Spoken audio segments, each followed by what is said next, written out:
All right, welcome. We are excited to have everyone here joining us for today's webinar, The Embodied Workplace, Building Culture Through Agency and Choice. My name is Maya. I'm the Associate Director for the Carolina Center for Healthy Work Design and Worker Wellbeing. And this webinar is co-sponsored with the North Carolina Occupational Safety and Health Education and Research Center.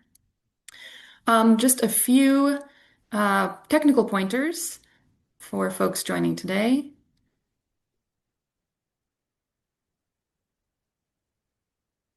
As Jenna's slides, there we go, want to advance. There is a Q&A function to ask questions, or you can ask questions using the chat.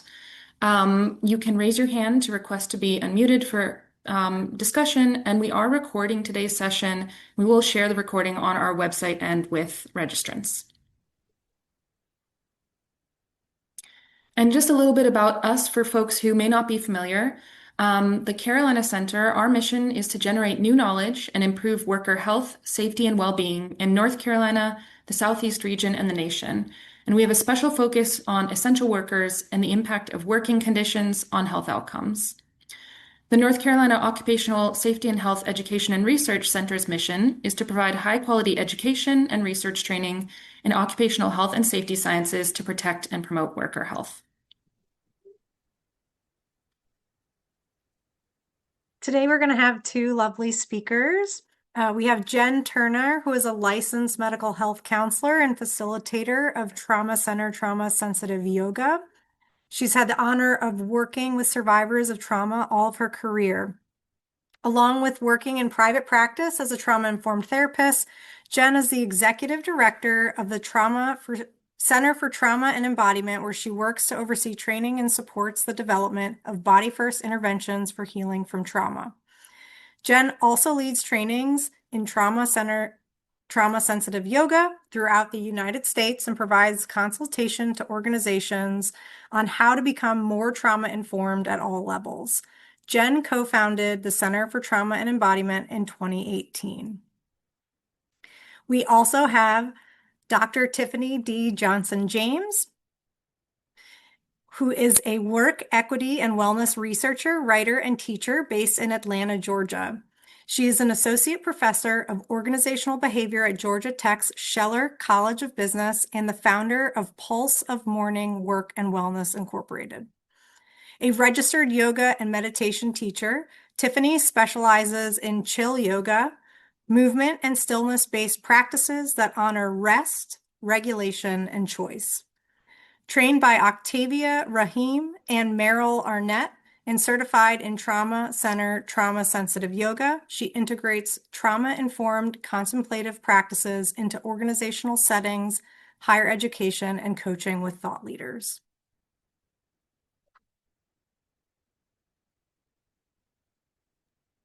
And with that, hand it over to our speakers.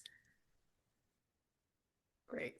Thank you so much. It's such a pleasure to be here. Really grateful for you all joining us. I'll get us started with a practice, and then we can kind of continue on with some slides and sharing about the work that my colleague Tiffany and I have been doing over the last several years. I'm going to share my screen here.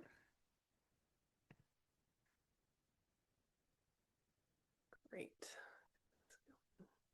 Okay.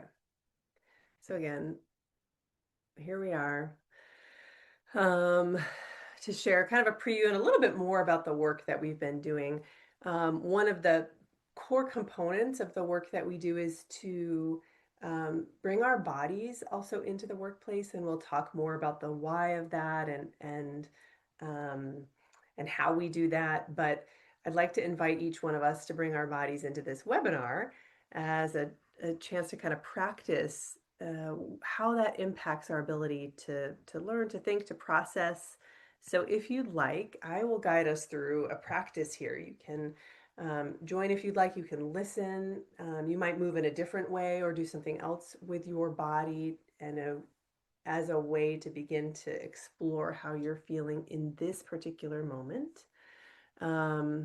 Okay, it looks like it's hard to hear me. Is that right? Let me just Sometimes my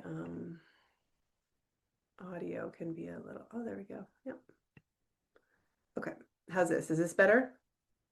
Love that. Okay. All right. So when you're ready, you could, again, begin to notice your feet on the ground. Now, one way to do that might be to tap your toes or your heels and shuffle your feet on the floor. You might also begin to kind of locate your spine. You might lengthen your spine or even move a little bit side to side as a way to sort of find your spine in space. Your eyes could be open or closed for this practice. That's always your choice. And if you'd like, we could begin to explore our bodies through movement. And one way to move might be to begin to shift your spine a bit more from side to side. You could pause on one side or the other, or maybe there's some continuous movement here. You're welcome to shift forward and back as well.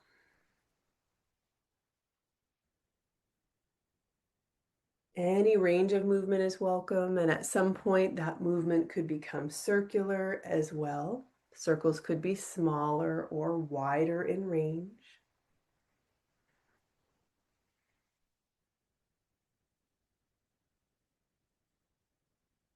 Maybe circling in both directions.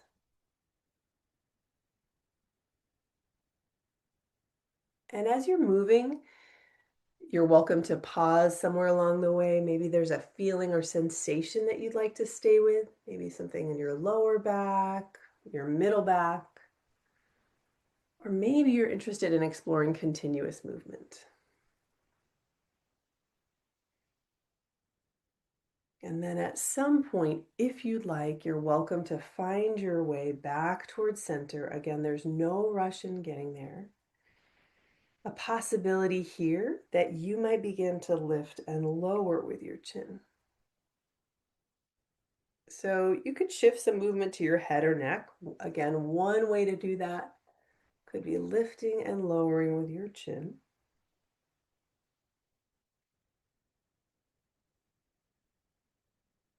Or maybe at some point you pause. You're welcome to drop your chin. You might even let your head be heavy.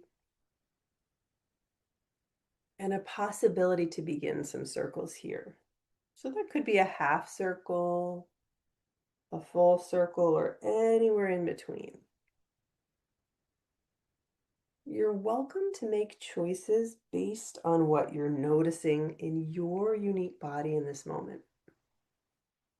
So again, that might depend on range of movement or pacing.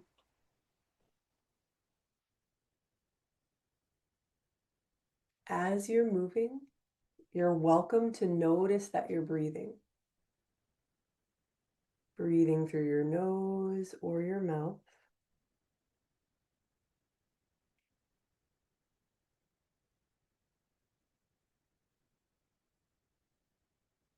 Maybe for 3.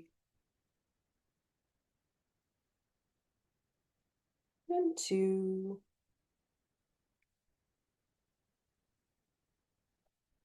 And 1. A possibility that we do one more kind of movement together.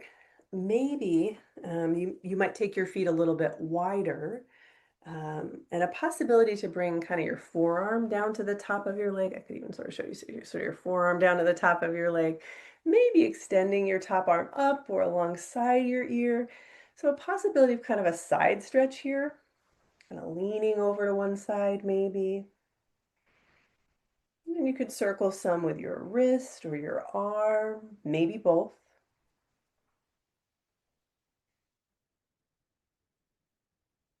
Again, possibly making choices based on what's happening in your body in this particular moment. So you might be making a different choice about how you move or if you move. And then maybe shifting over to your other side. A possibility here, again, that you explore stillness or maybe some movement.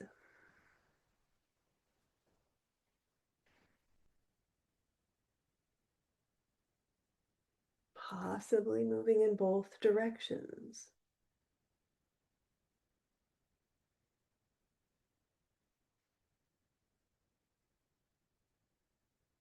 And then in your own time, you're welcome to find your way possibly back towards center. And there's no rush in getting there. And you might decide that you'd like to continue to move throughout this next hour or so. Always knowing that you're welcome to tend to your body or notice your body as we're in conversation. And you may notice Tiffany and I doing the same. So just to kind of orient to who we are, I'll share a bit about myself and then hand it over to Tiffany.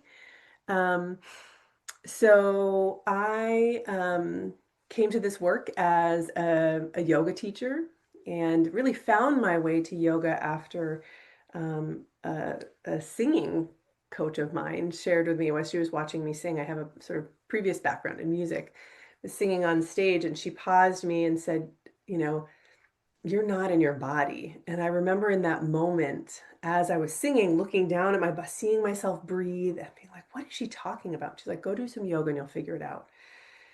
And what I found from doing yoga, which is really sort of our flagship program at the Center for Trauma and Embodiment, what I found was that I had been incredibly, my body was almost like it had separate parts. Like my arms felt separate from my torso, from my legs, and not integrated. And as I started doing yoga, I started to feel more whole and complete. It's not something at that time I would have called trauma healing, but it certainly was in my journey of healing as I look back. And that led me to become a yoga teacher and eventually get curious about going back to school and becoming a licensed mental health counselor. From that work, really was born this project around how do we bring more of our whole selves into mental health care and treatment and wellness.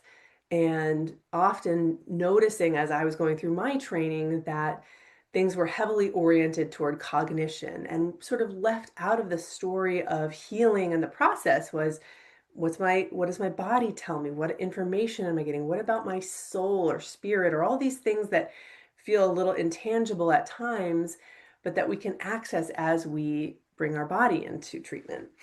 And that combined with a partnership with the Trauma Center in Brookline, Massachusetts, which was a part of my kind of early career, really set the stage for developing the Center for Trauma and Embodiment and these care models with a heavy focus on research and implementation around how do we use our bodies to heal from trauma, and how do we also tend to the relational context that trauma happens in. We don't just have a body, we're also a body that is in relationship to other bodies and other people and other experiences, and has kind of led to this whole project around the Center for Trauma and Embodiment of redefining what healing can look like, and that healing can exist outside of the clinical walls as we carry our experiences, our trauma, our pain with us as much as our strengths and our assets everywhere that we go, including work. So that's a little bit about me, a little bit about my background. I'm the executive director of the Center for Trauma and Embodiment. I also have a small private practice where I work as a trauma therapist to kind of keep this work alive in my day-to-day life. So I'll hand it over to you, Tiffany. Awesome. Thanks, Jen, for that practice too. That felt good. Hi, everybody. It's great to be here with you. Thankful to be able to share space and to chat more about the work that we've been collaborating on.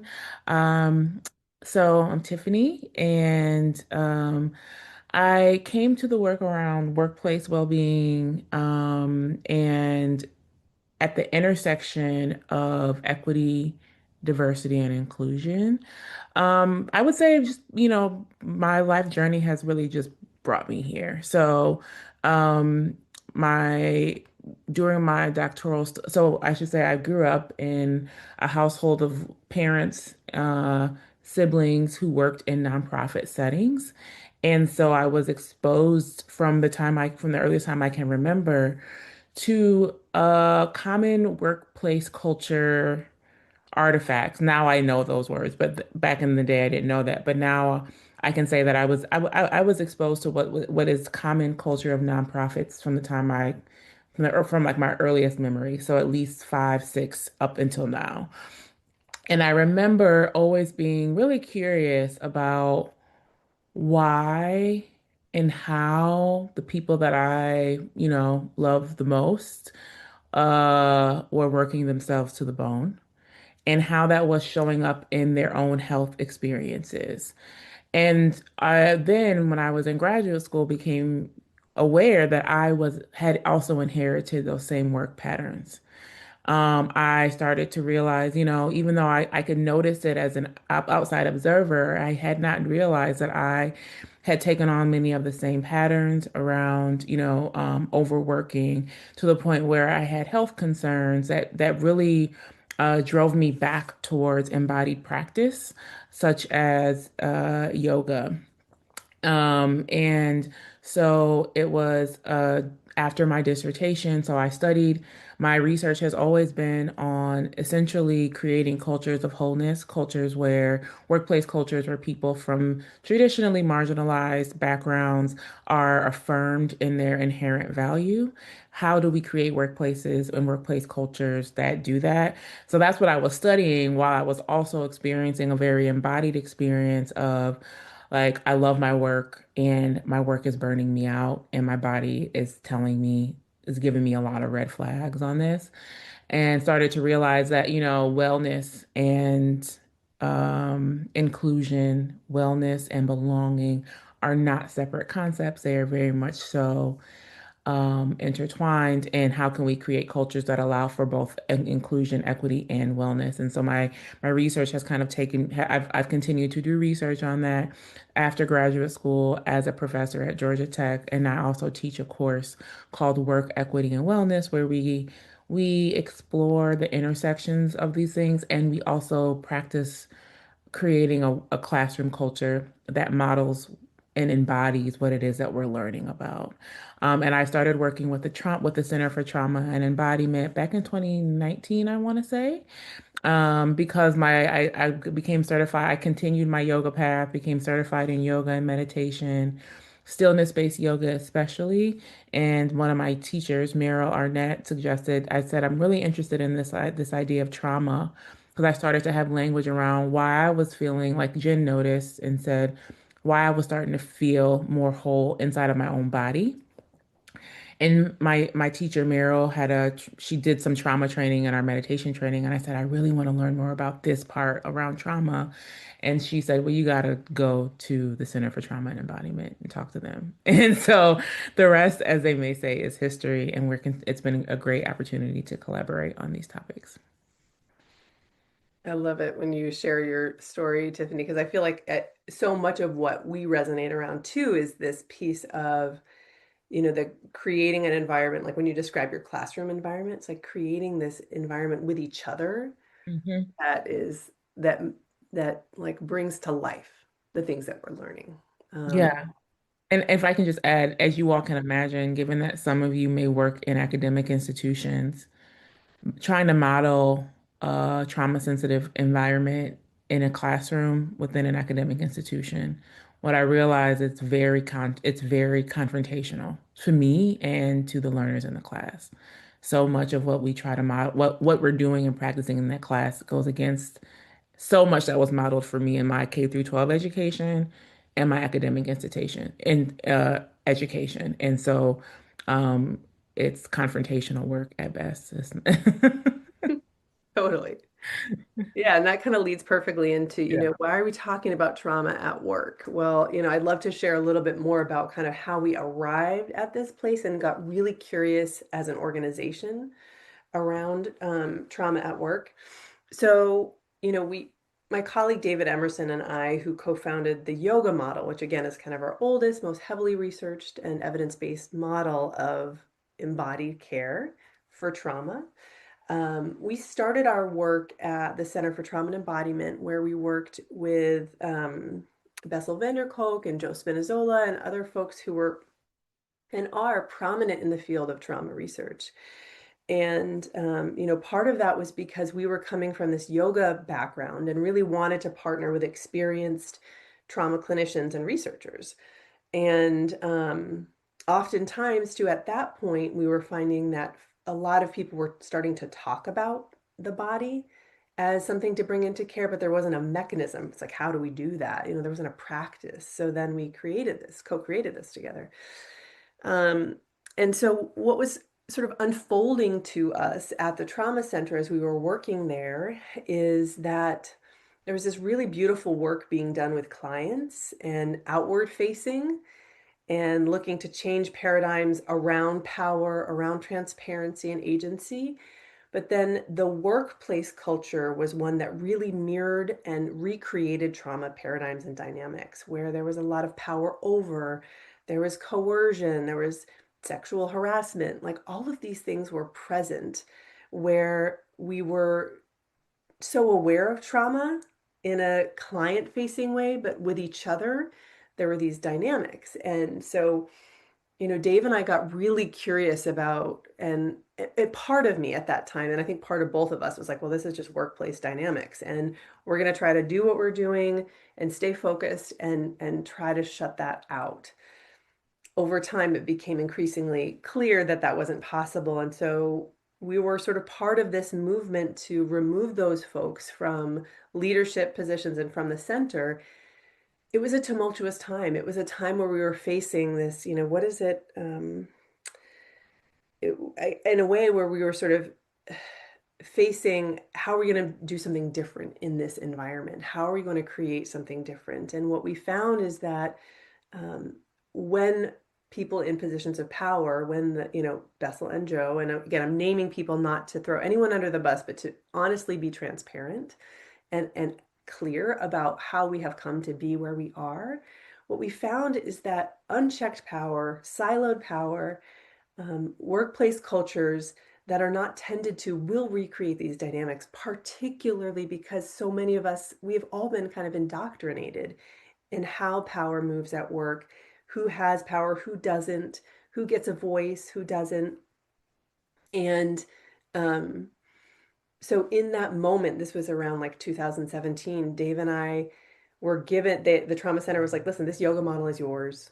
You can stay here with us. You can take it and do your own thing. We decided to take it and create our own center because what we were finding is there was a reluctance to talk about what was happening in the workplace culture. There was a reluctance to name the power abuse that was happening, the hostile work environment, even though those folks had been removed. It was like, oh, those are just like the bad apples. Like this is a systemic thing that happens. And how do we tend to this? And how do we create a workplace where we can have a different paradigm, where power is shared, where we tend to each other with the same care and intention that we do our clients, where we acknowledge that many of us are drawn to this work because of our own stories and histories, and that we deserve to have a work environment that is sustainable, where we practice power sharing, feedback, non-coercion, where our bodies and our intuition and all that we bring with them are also welcome at work. So much in the helping and healing kind of umbrella communities is, excuse me, focused around self-care. And for me, part of that can be because those environments can perpetuate a lot of harm. Of course, the work that we do in the world can be really challenging in lots of different ways. And when we have build a community of care at work where we tend to one another with intention, and then it becomes less of this, okay, experience harm, then go home and self-care, experience harm, go home and self-care. It's like, how do we actually have a new paradigm? And so that has been a core component of the work at the Center for Trauma and Embodiment as we continue to grow and create new models, is also how do we look inward at us? What's our culture and how are we showing up? And again, as we're moving through this, if you have questions or thoughts, I'm very open to hearing them. I know sometimes it can be intense to just sort of name some of these things outright, and it may also feel familiar like, oh yeah, I've had a work environment where I felt this way, or this dynamic took place and I had to leave, or these things happened. And so part of, we our work in this workplace, embodied workplace program is around naming these things so that we can do something different and make changes. I don't know if you have anything you want to add, Tiffany. I'll just add a little bit about some of the work that I've been doing around and the things that I've been realizing around trauma at work.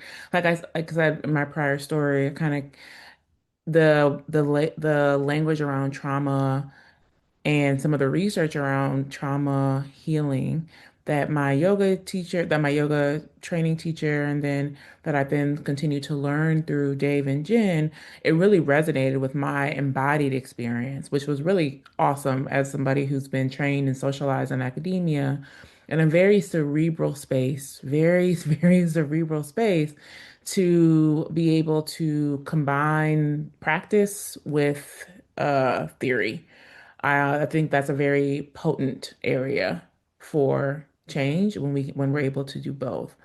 And so um, I started to leverage the framework around TCTSY with my own work because was and still am very passionate about trauma within workplaces, particularly within nonprofit workplaces and including academic spaces. And so, and I like to tie it to like racialized and gender-based trauma. So I think that, like I said before, they are very much so connected, and oftentimes the we don't realize that the ways in which we have normalized work culture that is harmful, it comes from a very particular history around work, right? And so I try to shed light on like where what we consider to be typical work norms or business as usual.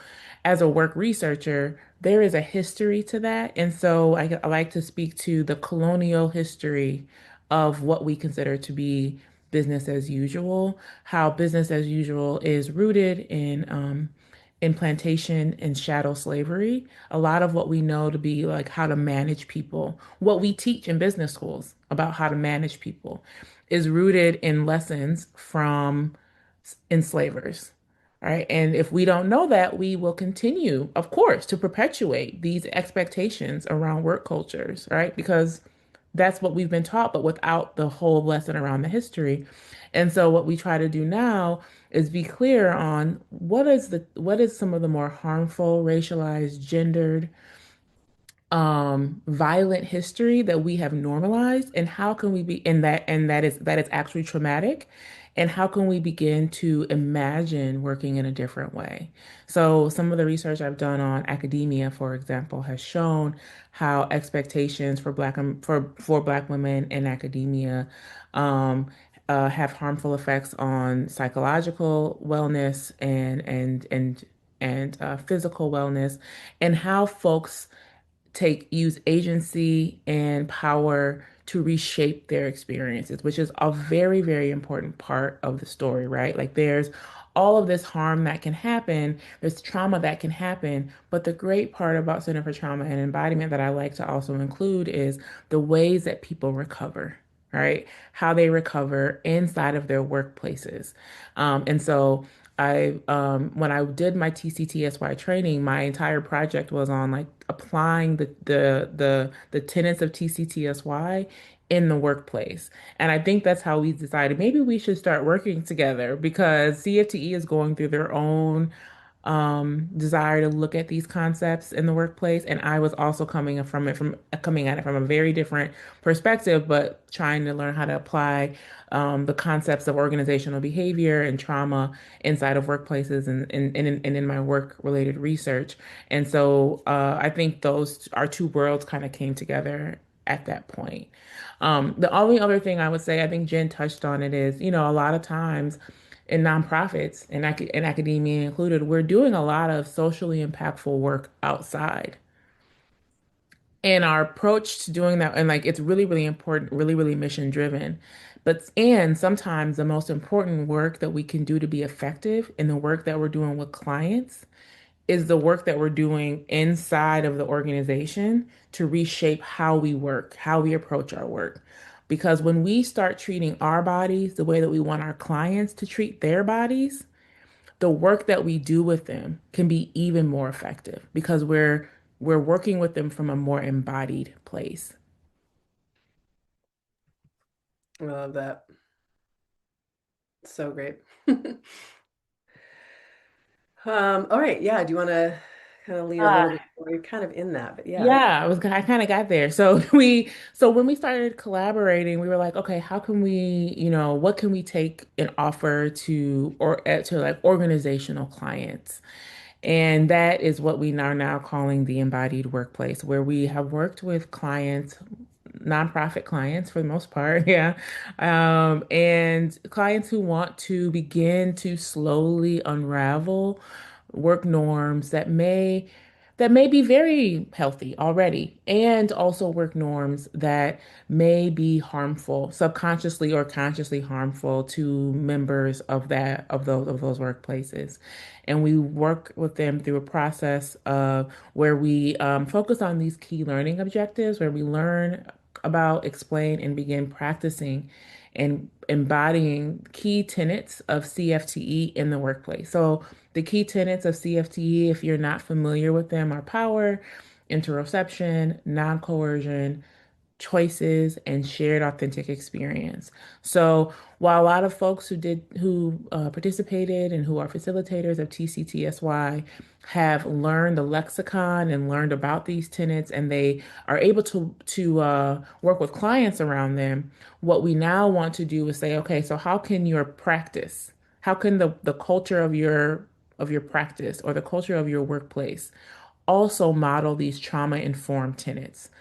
How do we begin to transform the workplace culture in that way now? Because we do firmly believe, and which is supported by, research, that when an organization um, and I'm sure many of you already know, given that you work in workplace well-being, that when an organization supports its workers around wellness and around recovery, the work that those workers do outside of the organization are even more impactful. So this is what we've been doing with organizations for the past, I want to say, 2 years now. Yeah, 2 years. Yeah, and to your point, right? Sometimes we're sort of coming into an organization when they're at a crisis point, when there is some kind of harm that's been happening, change in leadership, abuse of power, and doing that from a place of sort of compassion and pacing and meeting them in that moment. And sometimes it's, again, it's a proactive move that we've gone in and really worked with um, organizations when they're curious or interested in, how do we bring this work to a deeper level? How do we create this kind of culture?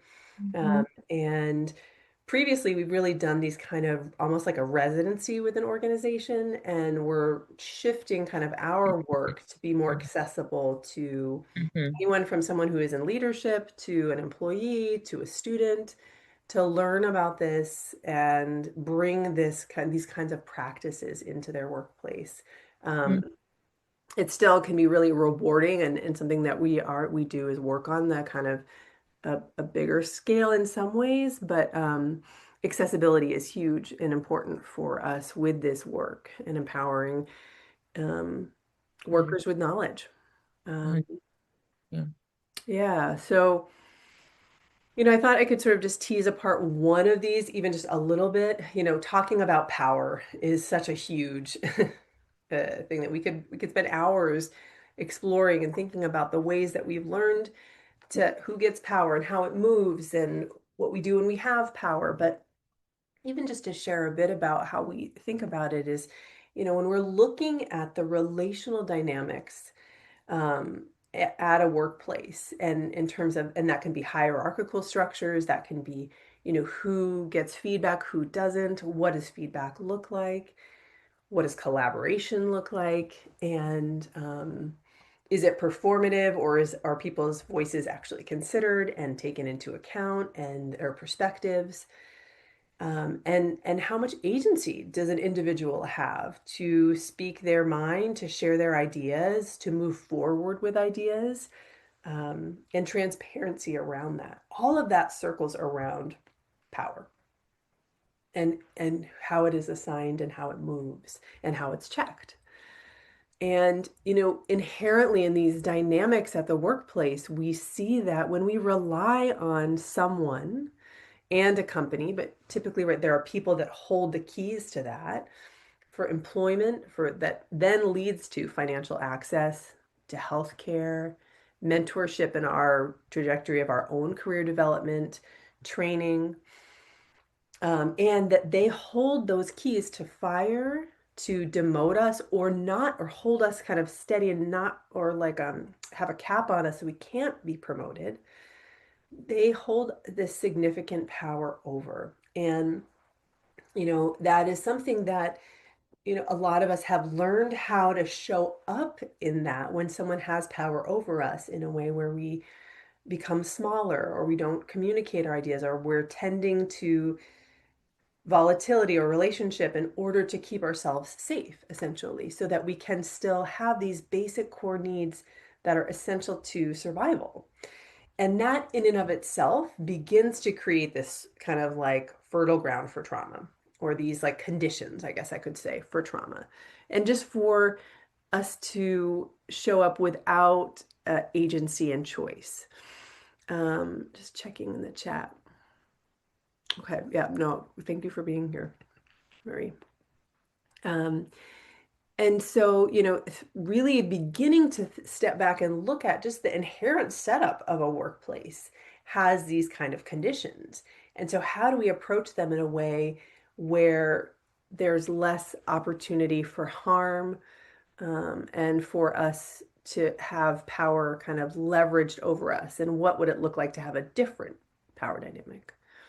One thing that we talk a lot about, and I shared a bit about in terms of my own development and the development of the Center for Trauma and Embodiment, when power is siloed into one person or a few people, when it's siloed and unchecked, this creates those conditions for abuse of power.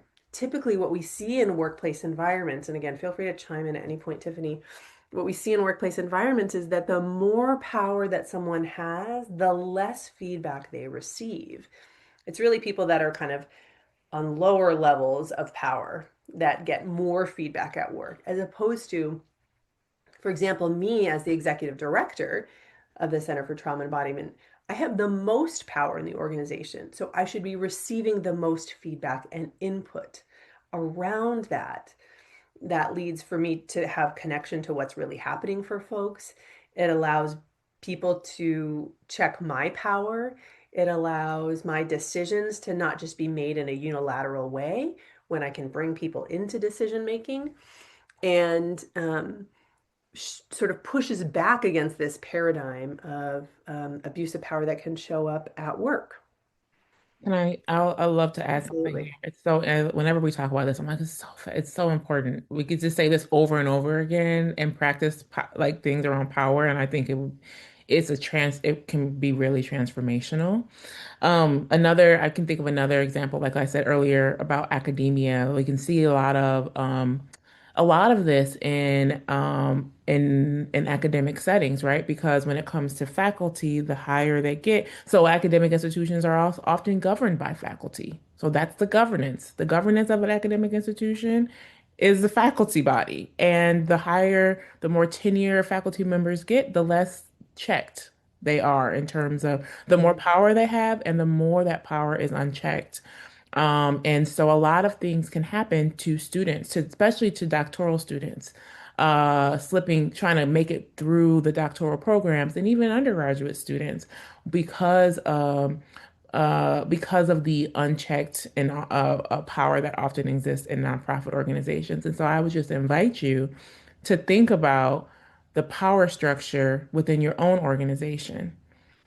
And think about what Jen said. As you go up, are people in like the structure of the organization, are leaders, do they have more formal power? And are they more unchecked? And if there is a shared power, that's a great artifact to keep in mind as you think about, what may be what may be a healthy part of your organization. If it's unchecked, that is a really potent portal to begin to, like, if you wanted to investigate and begin to shift. The other thing I was going to say that we tend to address when we do our, our trainings and our immersions with organizations is, we're often not educated on the different forms of leadership that are available to us. So often, if we get a leadership position, we will lead in a way that has been modeled for us or what we think is the only way to lead. But in reality, because with leadership comes formal power, right? And that's why we want to talk about leadership styles as well. But in reality, there are several different types of leadership styles and with each comes a different way of engaging with power. And I really do believe that if we are educated around those different leadership styles, we'll find one that actually fits more with how we want to share a little bit more power and how we want to lead a more trauma-informed workplace. So some of it is just us understanding like there are other ways to lead, understanding what leadership is truly, how we might define it, and how what other kinds of styles are available to us so that we don't always have to think automatically leadership is power over and that's it. That's not true. And we do have choices around that if and when we are in formal leadership positions. And so there's a lot of possibility to be explored here. Mm, so great. Okay. So then also, and hope you'll chime in too, Tiffany. I love the way you talk about this as well. But, okay, so what about the body? Why are we talking about the body at work? And, I think that there is a way in which we are in a lot of spaces, but also at work, are rewarded even at times and asked and expected to ignore and not listen to our body's signals, rhythms, needs. One of the things that we've really been able to tease out in our work at the Center for Trauma and Embodiment, and a thread that we pull through all of the different models that we've created, is around this practice of interoception, of turning inward and feeling the sensations within our own skin. That can be anything from our heart racing, a grumbling stomach, um, a relaxed shoulder, a tight shoulder, neck tension, all of these different things. And the ways in which that information is really powerful that we get from our body to inform choices that we make at work. And choices can be anything from, oh, I want less of this. Oh, this doesn't quite feel right in this project, this relationship, this dynamic. I need to rest today. I need to work from home. I need to take a break to go walk and eat lunch. All of these different things. And I don't know if anyone even had the experience as we started moving today in our practice of like, oh, wow, we're doing some neck rolls. Like, oof, my neck is more tense than I realized. Or as I'm dropping into my body, I notice that I'm tired. The sort of grind culture survives on us neglecting our bodies. And so, how do we create a work environment where, in fact, it ends up being a place where people are working more efficiently, where we see outcomes being much more positive when we can tend to our bodies at work and we don't have to neglect them? And then the needs pile up, and then we get sick, or we have to take time off, or there's other impacts where we can actually include our embodied self in our workplace. 100%. This is a big part of what we spend a lot more time because I think this is a foundational part to the work that we're doing around the embodied workplace. The embodied workplace is about bringing our bodies back in, which this is in part the very confrontational work because how much of our socialization has been to neglect and to forget and to numb our bodies. And so it takes and we don't want to try to rapidly rip off the Band-Aid to bring our bodies back in. right? Because that might cause more harm too, to all of a sudden just wake up. Have you ever been like woken up abruptly when you really weren't ready? We don't want to do that to each other as we engage in this training. So we want to slowly begin to wake back up to our bodies and to begin to unnumb, to begin to feel again, to begin to, ask and respond to what it is that we need. And what one of my teachers and my teachers, so Octavia Rahim, and I think her teacher, Dr. Gail Parker, will say like just like 1% more. So slowly undoing things one little bit at a time, slowly unnumbing 1% at a time to so that we can respond to uh our needs and to each other's needs. This is also very relational. I think when we start to respond to our needs, when we begin to listen to our bodies, we can become more truly compassionate to others who are trying to respond to their body. It's really, and I think a lot of the work that we're doing in nonprofits, when we're doing external facing work, requires compassion. I My lived experience and what research says about compassion is that compassion towards others, it relies on compassion with the self. Otherwise, you compassion fatigue, burnout can happen rapidly. And so the the embodiment bringing or try starting to undo the impact of generations of learned behaviors when it around that basically have taught us to ignore our bodies in organizational settings in general, um, is very intentional in the training that we offer and the work that I think we're both practicing on our own as well. And so we try to approach it a little bit more slowly because it's this is training this is yeah, education and embodiment that goes against so much of what we have been taught t- to be the norm in terms of how we show up in workplaces and how we listen or don't listen to our bodies in workplaces. It's great. There's a great question here from Shay in the chat, really around like how do we encourage people in power to support these concepts for employees? And it sounds like Shay, you're also speaking to, that maybe those, you know, professors, teachers may feel also sort of this tug around feeling wanting encouraging students to be well, and also there's expectation of work. And I think your point, Tiffany, around like 1%, some of these things are incremental, and sometimes, I think for me, the dream is being able to go in at a leadership level and really make those changes on this in the systems. But that also typically is effective when it comes from both directions. There's sort of both a grassroots and from a top down. But to me, it is that like, how do we slowly undo this? Um, and there is a lot of data around chronic stress, burnout, employee productivity that is really relevant to this. And it is this balance of, yes, we have to show up for work and be productive. We have to turn in work as students. Um, and where is there room? I just led a training not so long ago at a wellness center, and it was part of this kind of track for people to become, 500-hour certified yoga teachers. And one of the things that I always lead at, with as a trainer and an educator is, I know you're probably going to internalize about 12 to 15% of what I'm going to share with you. And so I don't expect you to be here all the time to do this, to whatever. And it pushed against all of their institutional norms. So like, people have to be there, they have to stay in the room.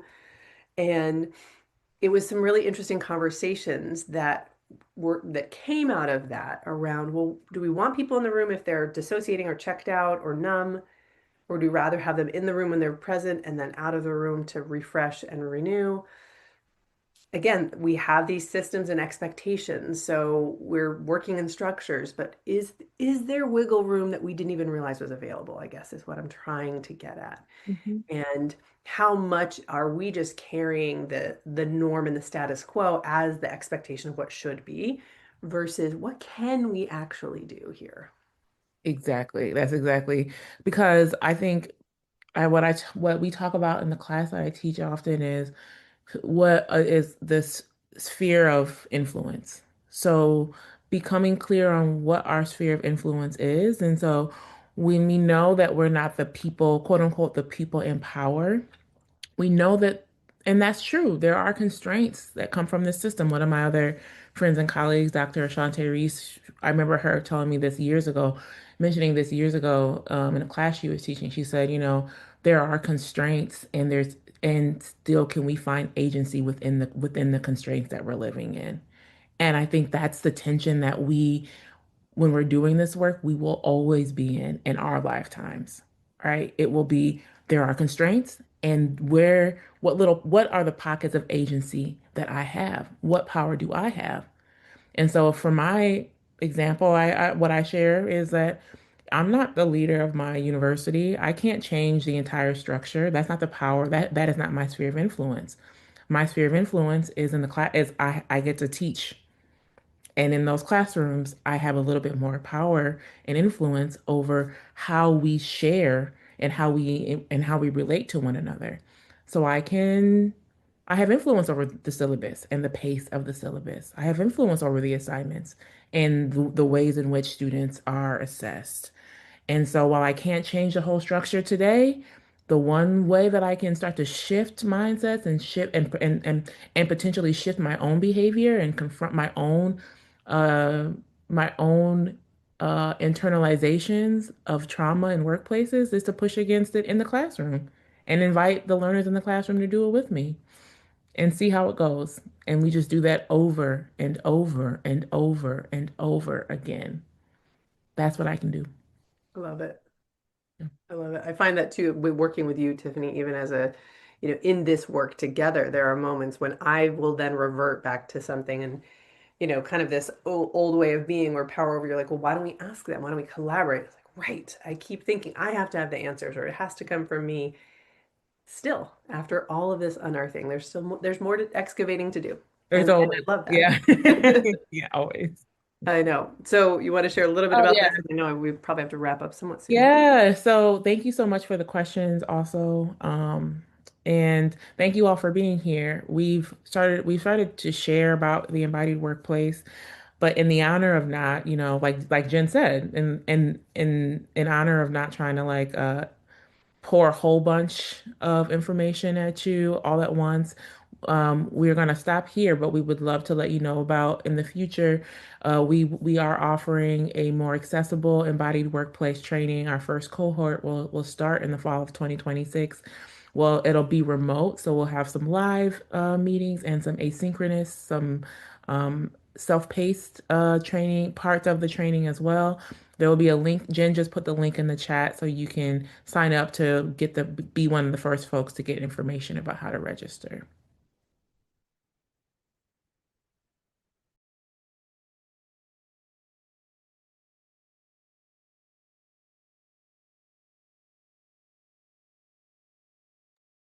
Thank you very much to our speakers. We have a question in the chat. Will the presentation be sent out? Yes, we will post this to our website, the recording, and some comments to our website, which we can, let's see, share with you if you would like to follow. I think Jenna can share with you the QR code to take you to our website. Looks like we have a question.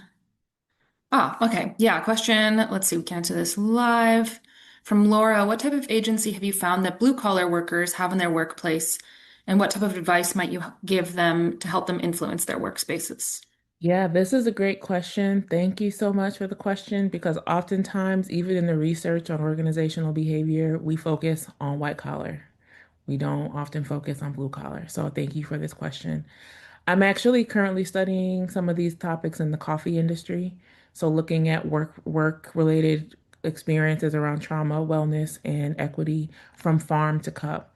And one example that came to mind as soon as I read that question was looking at Starbucks and the agency that's happening around unionizing, that's happening around the baristas.